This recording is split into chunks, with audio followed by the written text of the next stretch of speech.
9ാമത്തെ ഫ്ലോറിൽ തന്നെ കുടുങ്ങിപ്പോയ ഹരിണിയും ഗുരുവും പെട്ടെന്ന് ഒരു ശബ്ദം കേട്ട് ക്യാബിന്റെ അടിയിൽ ഒളിക്കുന്നു. ഗുരു പേടിച്ച് വിറച്ചിരിക്കുമ്പോൾ കേട്ട ശബ്ദം എന്താണെന്നറിയാൻ വേണ്ടി ഹരിണി തലപൊക്കി നോക്കിയപ്പോൾ ഒരു കസേര അങ്ങോട്ടും ഇങ്ങോട്ടും തന്നെ നീങ്ങി പോകുന്നു. ഈ സ്ഥലം ഏതോ ചാത്തൻ പിടികൂടിയിരിക്കുകയാണ്. പെട്ടെന്ന് രക്ഷപ്പെട്ടേക്കാം എന്ന് തോന്നി അവർ പോകാൻ ഇറങ്ങിയപ്പോൾ പ്രിന്റിംഗ് മെഷീൻ ഓണായി. അതിൽ നിന്ന് കുറെ പേപ്പർ പുറത്തേക്ക് വീണു. ഒരു സന്ദേശവുമായി നിങ്ങൾ എവിടെ ഒളിച്ചിരിക്കുകയാണെന്ന് എനിക്ക് അറിയാമെന്നായിരുന്നു ആ സന്ദേശം. അത് കണ്ടതും നമ്മളെ ആരോ ഫോളോ ചെയ്യുന്നുണ്ട് എന്ന് മനസ്സിലാക്കി അവർ ഓടി സെക്യൂരിറ്റിയുടെ ക്യാബിന്റെ അവിടെ എത്തി. അയാളെ കണ്ടപ്പോൾ ഞങ്ങൾ ഇത്രയൊക്കെ ശബ്ദമുണ്ടാക്കി കരഞ്ഞിട്ടും ഇയാളെ നേരത്തെ എവിടെയായിരുന്നു എന്നാണ് അവർ ആദ്യം ചിന്തിച്ചത്. ഇവിടെ നടക്കുന്ന കാര്യമൊക്കെ അയാളോട് പറഞ്ഞിട്ടും അയാൾക്ക് അതൊന്നും വിശ്വാസം വന്നില്ല. ഞങ്ങൾക്ക് പെട്ടെന്ന് പുറത്തേക്ക് പോകണം എന്ന് ഗുരു പറഞ്ഞപ്പോൾ ബിൽഡിങ്ങിന് താക്കോലെടുക്കാൻ വേണ്ടി അയാൾ അകത്തേക്ക് പോയി. എന്തോ ഒരു ശബ്ദം കേട്ട് ഇവർ അയാൾ പോയവിടേക്ക് ചെന്നപ്പോൾ കണ്ട കാര്യം അവർക്ക് വിശ്വസിക്കാൻ കഴിഞ്ഞില്ല. ആ സെക്യൂരിറ്റി ആരോ തൂക്കിക്കൊണ്ടിരിക്കുന്നു. എന്ത് വില കൊടുത്തും ഇവിടുന്ന് പുറത്ത് കടന്നേ പറ്റൂ എന്ന് വിചാരിച്ച് അയാളുടെ കയ്യിലുണ്ടായിരുന്ന താക്കോൽ എടുത്ത് അവർ ഓടാൻ തുടങ്ങി. താക്കോലുമായി അവർ ഓടി ഏതോ ഒരു ഫ്ലോറിലെത്തി. അവിടെ മൊത്തം ഇരുട്ടായിരുന്നു. രണ്ടുപേർക്കും ഈ കമ്പനിയിൽ അധികം എക്സ്പീരിയൻസ് ഇല്ലാത്തതുകൊണ്ട് ഇപ്പോൾ നിൽക്കുന്നത് ഏത് ഫ്ലോറിലാണെന്ന് പോലും അവർക്ക് തിരിച്ചറിയാൻ പറ്റില്ല.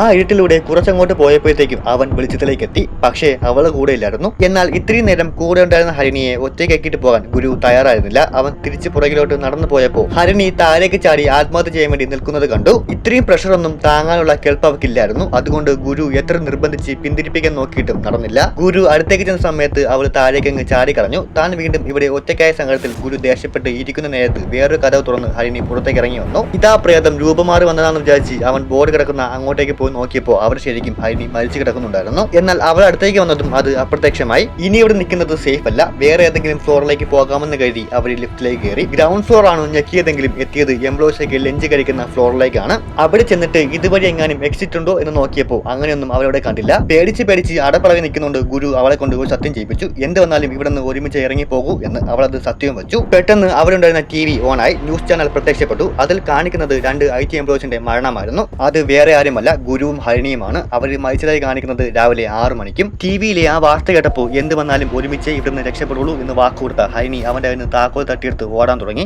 അങ്ങനെ ഓടി കുറച്ച് കഴിഞ്ഞപ്പോൾ ആ ബിൽഡിങ്ങിന്റെ ബ്ലൂ പ്രിന്റ് 5ാമത്തെ ഫ്ലോറിലെത്തിയപ്പോൾ അവർക്ക് കിട്ടി. അത് വെച്ച് അവരെങ്ങനെയൊക്കെയോ എക്സിറ്റ് കണ്ടുപിടിച്ച് അങ്ങോട്ടേക്ക് മൂവ് ചെയ്തു. ഇത്രയ്ക്ക് കഷ്ടപ്പെട്ടതിന് ഫലം കിട്ടാൻ പോകുന്നു. പുറത്തേക്കുള്ള വഴി ഒരു ഡോറ് അകലെ മാത്രമായിരുന്നു അവർക്ക് മുമ്പിൽ. സെക്യൂരിറ്റിയുടെ കയ്യിൽ നിന്ന് എടുത്ത താക്കോൽ ഉപയോഗിച്ച് അവരത് തുറക്കാൻ ശ്രമിച്ചുകൊണ്ടിരുന്നപ്പോൾ അവിടെയുള്ള ലൈറ്റ് ബ്ലിങ്ക് ആവുന്നുണ്ടായിരുന്നു. സാധനങ്ങളൊക്കെ താഴെ വീഴുന്നുണ്ടായിരുന്നു. ഇതെല്ലാം കണ്ട് പേടിച്ച് പെട്ടെന്ന് അവർ തുറക്കാൻ ശ്രമിച്ചപ്പോൾ ഓവറായിട്ട് ബലം പ്രയോഗിച്ചതുകൊണ്ട് താക്കോൽ ഒടിഞ്ഞ് കയ്യിൽ വന്നു. ഉണ്ടായിരുന്ന ഒരേയൊരു വഴി അടപടലം തേഞ്ഞത് കണ്ട് വിഷമിക്കുന്ന ഹരിണിയെ ഓർത്ത് ഗുരു ആ ഡോറ് അടിച്ചു പൊട്ടിക്കാൻ തീരുമാനിച്ചു, ഫയർ എക്സ്റ്റിംഗ്വിഷർ വെച്ച്. എന്നാൽ അതെടുത്ത് ആ ഡോറിന് നേരെ വന്നപ്പോൾ ആ എക്സിറ്റ് ഡോർ അവിടെ ഇപ്പോൾ കാണാനില്ല. ഇതൊക്കെ ചാത്തമാരുടെ കളിയായിരുന്നു.